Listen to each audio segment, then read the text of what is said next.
Bonjour à tous, je suis ravie de vous retrouver pour cette troisième capsule que je consacre à l'école picturale de Tétouan. Cette capsule, je vais la diviser en deux compte tenu de la richesse de la matière. Dans la première partie, je traiterai de la naissance de l'école des beaux-arts de Tétouan, son évolution, son développement et son système d'enseignement de 1946 à nos jours. La deuxième partie sera, elle, dédiée à quelques-uns des lauréats de cette école et qui compte aujourd'hui parmi les artistes incontournables de notre pays. On ne peut parler de l'école picturale de Tétouan sans nous référer à la ville de Tétouan et à son école des beaux-arts créée en 1945. Aujourd'hui, dans l'esprit de nombreuses personnes, l'école des beaux-arts de Tétouan dispense un enseignement classique et produit des peintres figuratifs. Si cela était le cas durant de nombreuses décennies, l'enseignement au sein de l'école a changé et la production des artistes aussi. J'aimerais tout d'abord commencer par dire quelques mots sur la ville de Tétouan qui a vu naître tant d'artistes depuis de nombreuses années. Tétouan est une ville qui se démarque par sa situation géographique et stratégique, ses terres montagneuses qui surplombent la mer Méditerranée et le passage de différents peuples tels que les Phéniciens, les Carthaginois, les Romains et d'autres encore. La population de Tétouan se compose de personnes éduquées et raffinées, mélange de musulmans, de juifs et de chrétiens originaires des montagnes du Rif, de la ville de Fès, de l'Andalousie et de l'Algérie. Tout comme les anciennes villes du Maroc, Tétouan se singularise par son architecture. Elle possède un beau patrimoine artistique maroco-andalou et une magnifique production artisanale de mosaïques, broderies, ferronneries, marqueterie et porcelaine. Le premier contact des habitants de Tétouan avec la peinture de chevalet remonte à la guerre de Tétouan et à son occupation par les Espagnols de 1860 à 1862.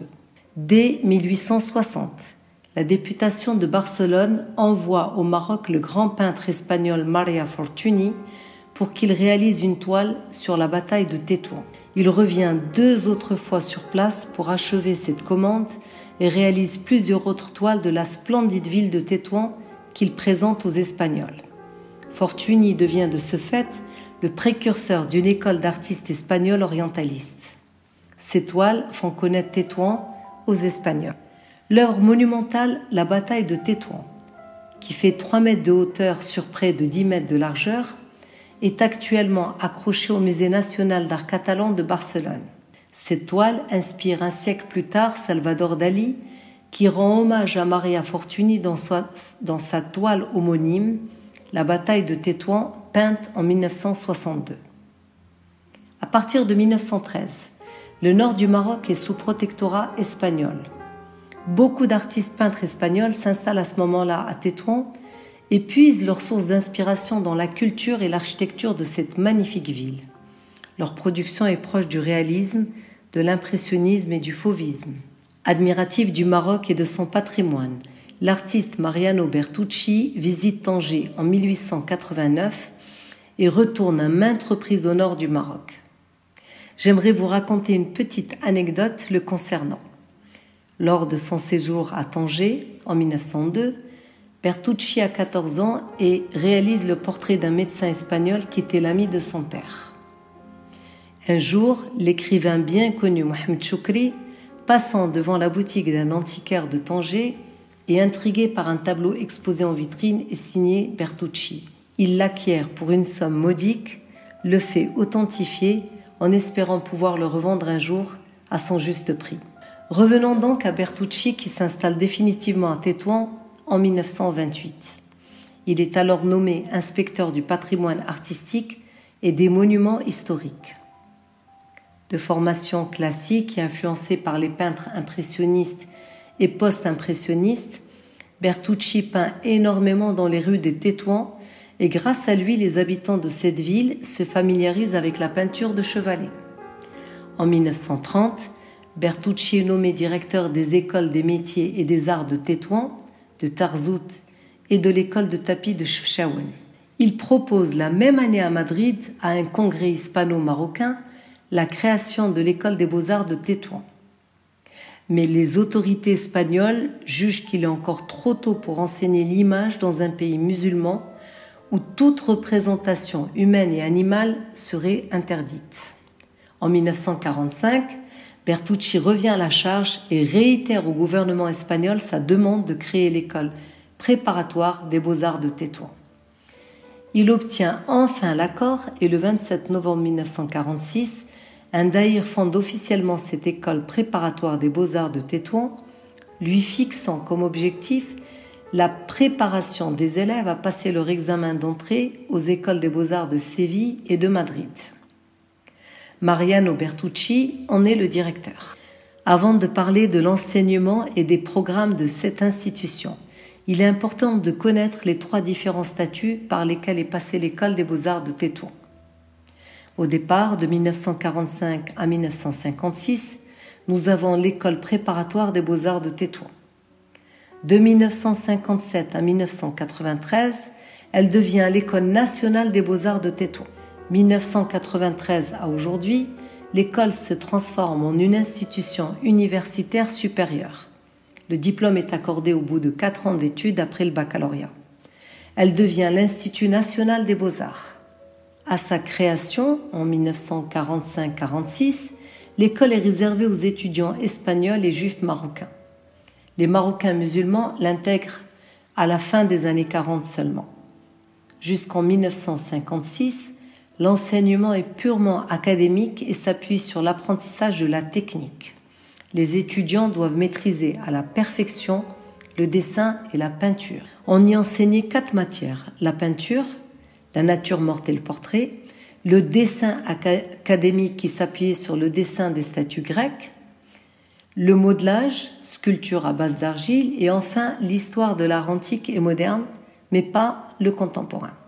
En 1945-46, El Bahraoui est le premier Marocain à avoir fait des études aux Beaux-Arts de Tétouan, et le sculpteur Tamid Dad El-Qsri est le premier Marocain diplômé de cette école. Il poursuivra ensuite ses études aux Beaux-Arts de Séville. Leur succéderont à partir de 1950 Yazid Ben Issa, Abdullah Al-Fakhar, Mki Mghara, Mohamed Nassiri, Saad Chefaj, Mohamed Mlihi, Mohamed Shib'a et Mohamed Atallah, qui partiront tous ensuite poursuivre leurs études aux Beaux-Arts de Séville ou de Madrid, puis aux Beaux-Arts de Paris ou de Rome. La seconde étape de l'École nationale des beaux-arts, 1957-1993, démarre au lendemain de l'indépendance du Maroc. L'école s'installe dans un nouveau bâtiment inauguré en 1957 par Feu Mohamed V. L'artiste Feu Mohamed Serrini dirige l'école et s'entoure d'enseignants marocains diplômés des écoles supérieures espagnoles des beaux-arts tels que Saad Chefaj, Mki Mghara, Abdullah Fakhar, Ahmed El-Amrani, Tamid Dad El-Qsri, Ben Issa et Nassiri. Dans les années 60, ces professeurs ont pour principal objectif la marocanisation de l'école et la valorisation de l'identité artistique marocaine. Serrini maintient l'enseignement académique et intègre des cours en relation avec l'art islamique. Les élèves étudient les principes de l'art musulman tels que l'arabesque, la calligraphie, le zlij, les décors du bois, la répétition et les couleurs. Le diplôme est obtenu au bout de 3 années d'études, 1 année préparatoire et 2 années de spécialité en peinture, sculpture ou décoration. Shams Douha Atallah est la première femme marocaine à s'être inscrite aux Beaux-Arts en 1960. Quant à la première génération d'artistes diplômés de l'École nationale des beaux-arts de Tétouan, au début des années 1960, elle se compose de Rachid Sebti, Ahmed Ben Yessef, Aziz Abou Ali, Abdelwahid Sourdo, Feu Mohamed Drissi, José Nieblas et Carlos Muela. Ils sont tous très connus et cotés aujourd'hui. Ils iront ensuite approfondir leurs études à Séville ou Madrid, à l'exception de Rachid Sebti qui choisit une école d'art à Bruxelles. Rachid Sebti servira d'exemple à la 2e génération de lauréats diplômés des Beaux-Arts de Tétouan qui préfèrent se perfectionner dans des écoles d'art à Bruxelles, telles que Bouabid Bouzaïd, ou à Paris comme Abdelkrim Ouazani, Mustafa Boujmaoui et bien d'autres encore. Du coup, l'art espagnol n'a plus d'impact sur ses étudiants installés à Paris ou à Bruxelles. Les cours sont en langue française et l'enseignement totalement axé sur l'art contemporain. À la fin de leurs études à Paris et Bruxelles, ces artistes retournent à Tétouan en 1977 et contribuent au développement des arts plastiques dans leur ville et à l'échelle du Maroc par l'organisation des expositions du printemps qui leur permettent de diffuser leurs idées, leurs démarches et leurs prises de position. L'idée des expositions du printemps est née dans l'atelier Le Studio, 35 rue Zaouia, de l'artiste Abdelkrim Mouazani, où se réunissaient de nombreux intellectuels, comédiens, musiciens et artistes. L'artiste feu Mohamed Drissi, Mustafa Yousfi et Abdelkrim Mouazani exposent en premier leurs œuvres sur la place El Feddan. L'événement a été apprécié par d'autres artistes qui décident de lancer les expositions du printemps. Et c'est ainsi que fin mars 1979, Habib Abouhemmo, Ahmed Labrani, Bouabid Bouzaïd et Abdelkrim Mouazani manifestent leurs différences dans la première exposition du printemps, dont le concept est similaire à l'exposition manifeste organisée en 1969 par les artistes du groupe de Casablanca sur la place Jam' el-Fna. Belkahia, Mlihi, Shib'a, Hamidi, Hafid et Atallah. À Tétouan, les 4 artistes entourent les arbres de la place El Feddan, site emblématique, de fils de fer et accrochent leurs tableaux en plein air au gré du soleil, du vent, de l'humidité et de la pluie. Leur objectif est que l'art change de fonction et de définition. Ils veulent casser tous les canons et déclencher des débats avec les intellectuels et l'ensemble de la population de la ville de Tétouan. L'art ne doit pas être le fruit d'une minorité qui l'admire dans des galeries et espaces culturels. Il doit s'adresser à tous et être à la portée de toutes les classes sociales. Et également, l'art n'est pas le tableau, mais aussi toutes les autres formes d'expression, comme par exemple l'installation, qui regroupe plusieurs objets ou matériaux et dans l'assemblage forme une œuvre, ou la performance qui consiste à créer un événement éphémère qui se déroule dans un temps et un environnement limité. Souvent, l'artiste intègre le public dans la performance artistique et l'implique. Bouabid Bouzaïd réalise une installation en accrochant ses propres vêtements à la place de ses tableaux et Ouazani réalise une grande couleuvre en éponge et entoure un arbre avec. À ce moment-là, ils sont 15 à 20 artistes à exposer. Plus de 100 artistes de 4 nationalités participent à la dernière exposition du printemps de 1986. Au total, les artistes organisent 5 expositions du printemps entre 1979 et 1986. À partir de 1980, Sadrini, directeur de l'École nationale des beaux-arts de Tétouan, ainsi que les premiers enseignants, arrivent à l'âge de la retraite et quittent l'établissement. 11 artistes tout juste rentrés d'Espagne, France et Belgique remplacent les anciens professeurs. Ils deviennent les maîtres des lieux et, influencés par les idées de mai 68, vont révolutionner l'école en cassant la tradition de l'enseignement espagnol. Dans les classes, il n'y avait plus aucune différence entre les professeurs et les élèves. Ils avaient le même look vestimentaire, jeans, cheveux longs, allure cool, et se réunissaient souvent dans les cafés pour poursuivre leurs discussions après les cours. L'influence de ces enseignants sera encore plus grande à la nomination d'Abdelkrim Mouazani à la tête de l'école en 1987. Parmi les lauréats issus de ce tournant de l'école, on peut citer Fouzi L'Atiris et Hassan Chahir, qui eux-mêmes deviendront plus tard professeurs dans cette institution. Ce système a duré jusqu'en 1993, l'année du changement du statut de l'école qui devient un institut national des beaux-arts. En 1993, le directeur de l'École nationale des beaux-arts et le corps professoral élaborent le programme de l'enseignement de cet institut en tenant compte des spécificités de l'école d'une part, dessiner et peindre à la perfection durant les 2 premières années, et étudier l'art contemporain en 3e et 4e année. En 1994, l'artiste et théoricien de l'art Feu Mohamed Shib'a, l'un des piliers de l'école des beaux-arts de Casablanca, est nommé à la tête de l'Institut national des beaux-arts. En 1998, Abdelkrim Mouazani prend pour la 2e fois la direction de l'école des beaux-arts, devenue entre-temps Institut national des beaux-arts. Il intègre de nouveaux professeurs, anciens lauréats des beaux-arts de Tétouan, tels que Fouzi L'Atiris et Hassan Chahir, qui créent le département de bande dessinée et celui du design. L'école s'agrandit. Dans la foulée, l'idée de créer un musée, un espace qui rassemble toute la mémoire de l'école picturale de Tétouan, fait son chemin. Saad Chfaj et Bouabid Bouzaïd en sont les instigateurs. Avec d'autres artistes, il crée un comité composé de Mghara, Ouazzani, Chfej, Bouzaïd et un délégué de la culture. Le ministère de la Culture accepte l'idée et signe un partenariat avec la Junta del Andalusia pour qu'elle restaure l'ancienne gare de chemin de fer de Tétouan. Entre-temps, Bouabid Bouzaïd obtient 2 bourses et va en Espagne étudier la muséologie, puis ensuite la restauration artistique. En 2007, Bouabid Bouzaïd est nommé directeur du musée et récupère les tableaux laissés par les Espagnols dans les administrations marocaines, dans les maisons de la culture, à l'agence du tourisme et à l'école des beaux-arts.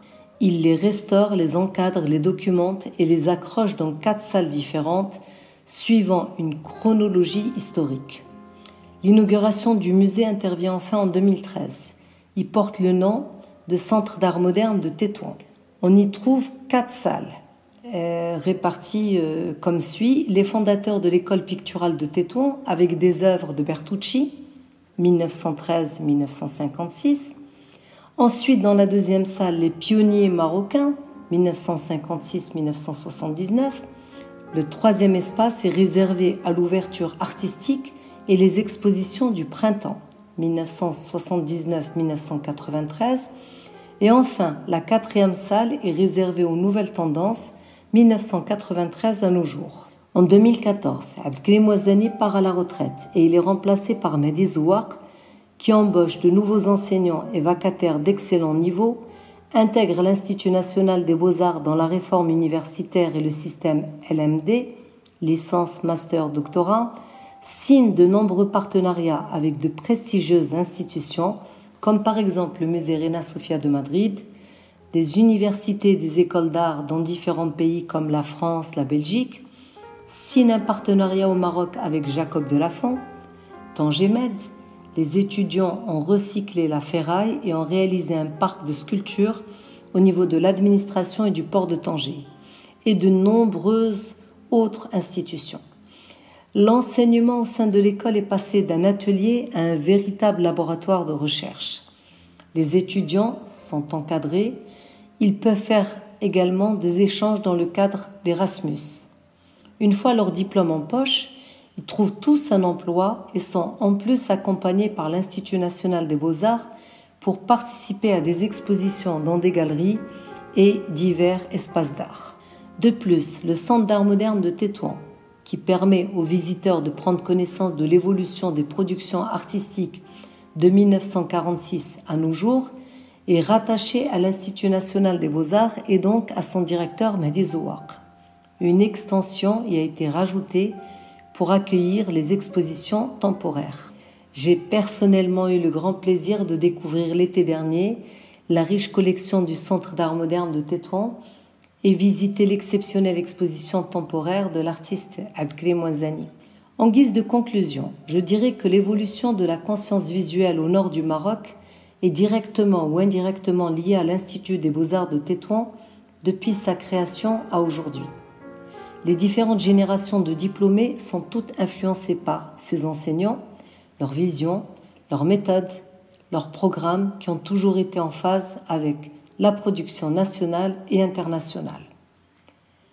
L'école a donné naissance à la fois à des peintres figuratifs tels que Srghini, Chfej, Benissef, Bouzaïd, des peintres abstraits comme Mlihi, Shib'am, Kimghara, Chfej, L'Amrani, des peintres qui excellent dans le travail de la matière, tels que Mghara, Chfej, Bouabid, Hassan Sha'ir et Safa Rouas, et des artistes qui représentent les nouvelles tendances de l'art contemporain comme Abdelkrim Ouazzani, Hassan Sha'ir, Fouzi L'Atiris, Batoul Chhimi, Safa Rouas, Younes Rahmoun et d'autres encore. À l'Institut national des beaux-arts de Tétouan, le passage d'un style à un autre ou d'une tendance à une autre se fait tout naturellement.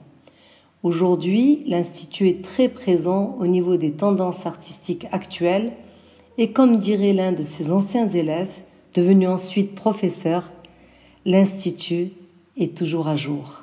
Je vous remercie.